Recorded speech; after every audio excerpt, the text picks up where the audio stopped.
My name's Mike Hoffman, and I pledged the Reamer Club in the spring of 1979.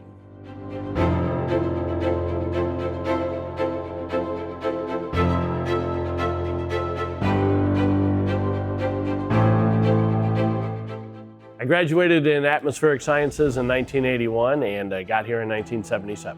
My pledge class for the Reamer Club was the spring of '79.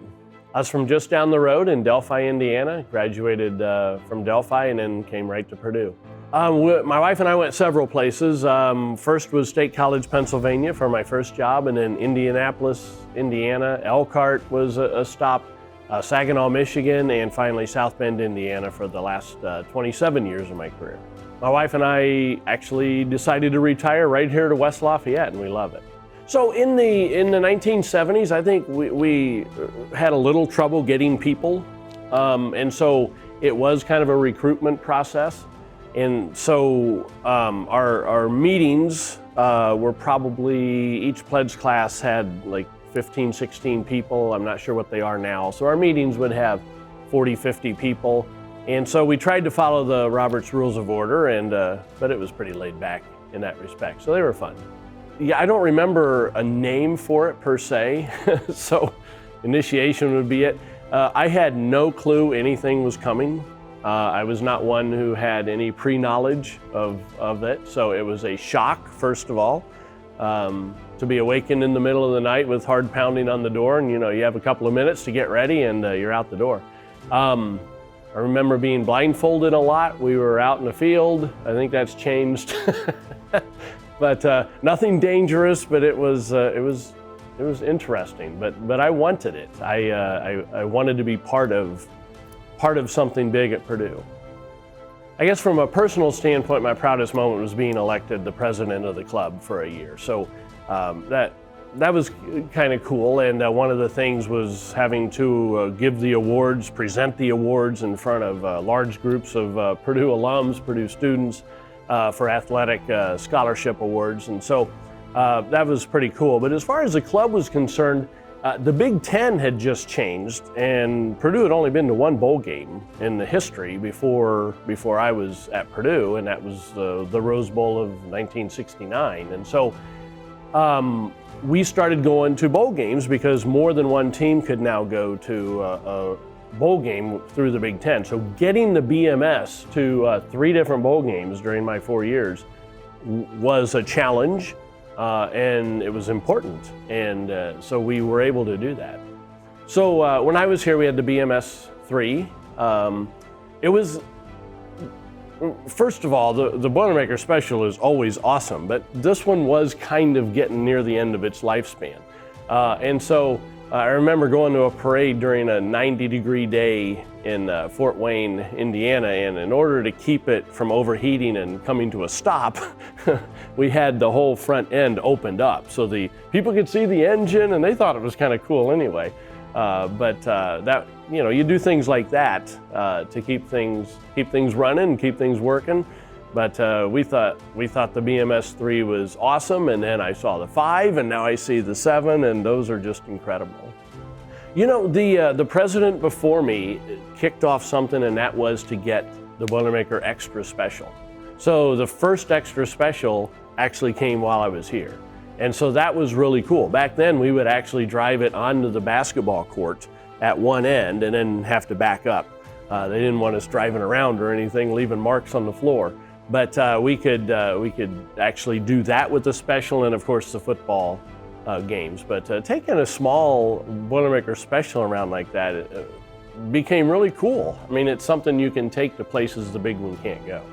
See, I got into the Reamer Club because I was in athletics in high school, but not good enough to play here at Purdue. And this was a way for me to stay involved in cheering for athletics and being a part of it at the same time. So I have a love-hate relationship with the Lions. I'm not one that likes to draw attention to myself. I didn't enjoy singing and cheering in front of hundreds of Purdue students I didn't know walking past. But at the same time, if I'm watching it, I love it. And it's so awesome to think that these people in the club learn all these songs, they learn the traditions of Purdue, and they are the spirit of Purdue. And so I didn't like doing it, but I love being a part of it and watching the big picture on it.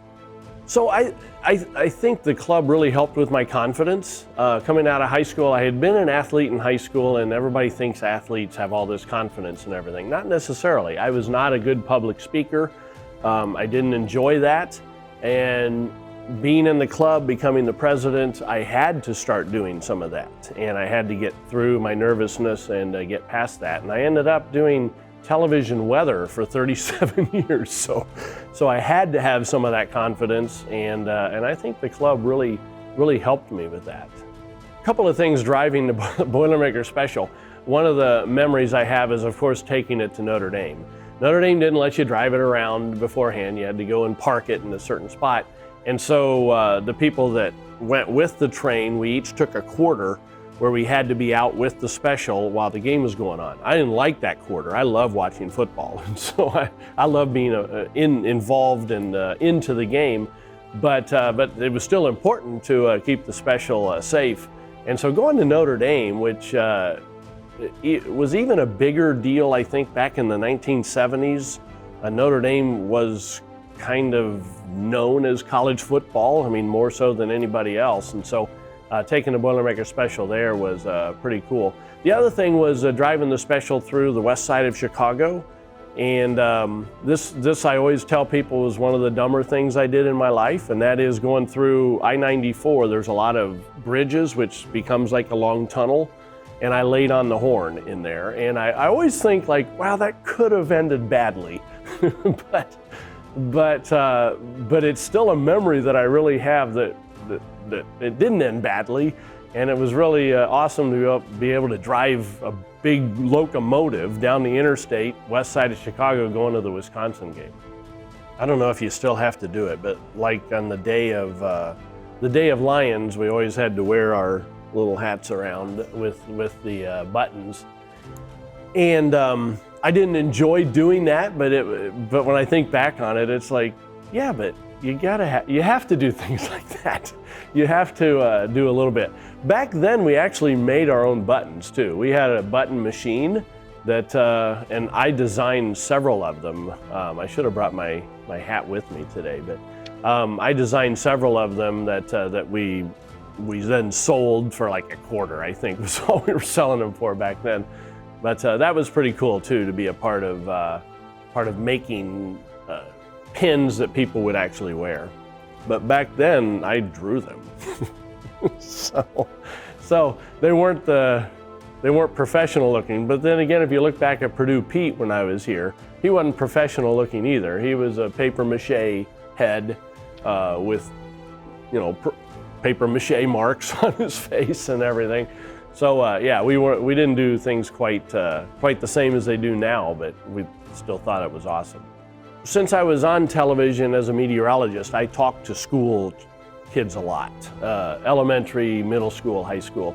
And one of the things I always told them, especially a high school student that would come in and job shadow me for a day, is when you go to a big university, any university, but like Purdue, you almost have to get involved in something because the university can overwhelm you. And the Reamer Club was that for me. That was something that I was a part of.